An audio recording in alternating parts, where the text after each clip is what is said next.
हाम्रो च्यानललाई सब्स्क्राइब गरी लेटेस्ट अपडेट पाउनको लागि बेल आइकनलाई क्लिक गर्न नभुल्नुहोला। कुल प्याडले चाहिँ आफ्नो कुल 6 मा चाहिँ एकदमै राम्रो चाहिँ डिस्काउन्ट दिएको छ, जुन चाहिँ 6000 रुपैयाँ सम्मको चाहिँ हैन उसको चाहिँ प्राइस एकचोटि चाहिँ डाउन भएको छ के ड्रप भइसकेको छ, जसको बारेमा हामीले चाहिँ अलरेडी नै भिडियो बनाएका छौँ। तपाईले त्यो भिडियो हेर्नुभएको छ चाहिँ त्यो भिडियो हेर्नुलाई एकदमै राम्रो रहेको छ। यसको साथसाथ चाहिँ यो भिडियोमा हामीले हेर्छ कि ओप्पोले पनि आफ्नो एउटा इन्ट्री लेभलको मोबाइलको प्राइसमा चाहिँ एकदमै राम्रो चाहिँ रिड्युस गरेको छ।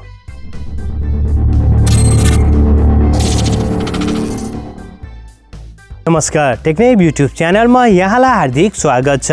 ओप्पोले आफ्नो ओप्पो A12 मा चाहिँ सेकेन्ड चोटि फर्स्ट टाइम हैन, फर्स्ट टाइम पनि उनीले चाहिँ प्राइसलाई चाहिँ घटाएको थियो चाहिँ अहिले पनि फेरि चाहिँ प्राइस चाहिँ घटाएको छ, जुन चाहिँ 3GB र 32GB स्टोरेज वाला चाहिँ मोबाइलको लागि। ओप्पो A12 का चाहिँ हामीले कुरा गर्यो भने चाहिँ यो चाहिँ एउटा इन्ट्री लेभलको मोबाइल हो र डिजाइन र लुक्सहरु चाहिँ राम्रै रहेको छ। भने टोटल हामी चाहिँ तीनवटा मात्र क्यामेरालाई देख्ने छौं। पछाडिपट्टि यिनको दुईवटा क्यामेरा रहेको छ, जुन चाहिँ मेन क्यामेरा चाहिँ 13 मेगापिक्सलको रहेको छ, चाहिँ 2 मेगापिक्सलको चाहिँ सेकेन्डरी क्यामेरा रहेको छ र 5 मेगापिक्सलको यिनीको चाहिँ सेल्फी क्यामेरा रहेको छ। डिस्प्ले साइजको चाहिँ हामीले कुरा गरे भने 6.22 इन्चको चाहिँ IPS LCD को यसको स्क्रिन रहेको छ, अनि HD प्लस को चाहिँ यिनीको चाहिँ रेजुलेसन रहेको छ।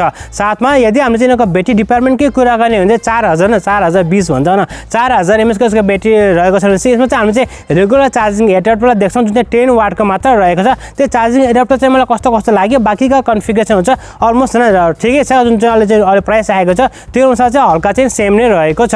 प्रोसेसरको चाहिँ हामीले कुरा गर्ने भने चाहिँ मिडियाटेकको Helio P35 को प्रोसेसर युज गर्छ भने चाहिँ मोल चाहिँ दुईवटा भेरिएन्टमा आउँछ, तर उनीले जुन प्राइस घटाएको छ 3GB र 32GB स्टोरेज वालाको चाहिँ प्राइस चाहिँ घटाएको छ। यसमा पनि हामीले चाहिँ रेगुलर र नम्बर सेन्सर देख्न सक्नेछौँ। फिंगरप्रिन्ट चाहिँ पछाडिपट्टि रहेको छ। भनेपछि अपरेटिङ सिस्टमको चाहिँ हामीले कुरा गर्ने चाहिँ एन्ड्रोइड 9 रहेको छ, जुन चाहिँ उनीले कस्टम गरे चाहिँ कलर OS 6.1 लाई चाहिँ दिएका छन्। सो लेट्स टक अबाउट यिनीको चाहिँ प्राइसको बारेमा चाहिँ मोबाइल चाहिँ को कुरा गर्ने हो भने चाहिँ नर्मल मोबाइल हो, regular day to day use गर्नको लागि चाहिँ एकदमै राम्रो रहेको छ। अब हामीले प्राइसको कुरा गरौँ न। जुन स्टार्टिङ भेरिएन्टको जुन यिनीले प्राइस लिएको थियो, जुन स्टार्टिङमा यिनीले प्राइसहरु लिएको थियो त्यो प्राइस चाहिँ हाई नै थियो, जुन चाहिँ 18590 रुपैयाँ रहेको थियो भने चाहिँ अहिले तपाईले सजिलो तरिकाले चाहिँ 15000 हैन 14990 मा चाहिँ पर्चेज गर्न सक्नुहुन्छ र यो प्राइस चाहिँ अफलाइन तथा अनलाइन दुवै मार्केटको लागि हो। यसको साथै हामी चाहिँ पुरानो प्राइसकै कुरा गर्ने भने चाहिँ 16000 सम्म पनि उनीले दिएको थिए। फर्स्ट टाइम चाहिँ 2000 रुपैयाँ घटाएको थियो र अहिले फेरि उनीले चाहिँ 2000 रुपैयाँ चाहिँ घटाएर चाहिँ यो मोबाइल चाहिँ बजारमा चाहिँ फेरि ल्याएका छन्।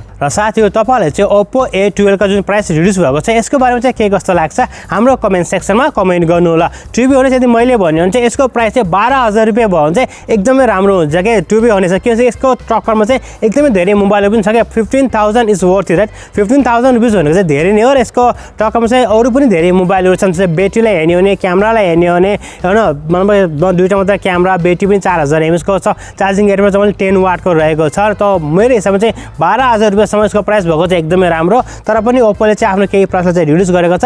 तपाईहरुलाई चाहिँ के कस्तो लाग्छ कमेन्ट सेक्सनमा कमेन्ट गर्न चाहिँ नभुल्नु होला। मलाई आशा तपाईहरुलाई चाहिँ आजको भिडियो मन पर्यो होला। यदि भिडियो सम्बन्धी कुनै पनि सल्लाह या सुझाव छ भने कृपया हाम्रो कमेन्ट सेक्सनमा कमेन्ट गर्नुहोस्। यदि तपाई हाम्रो च्यानलमा नयाँ हुनुहुन्छ च्यानल सब्स्क्राइब गरी साथमा बेल आइकनलाई क्लिक गर्न पनि नभुल्नु होला।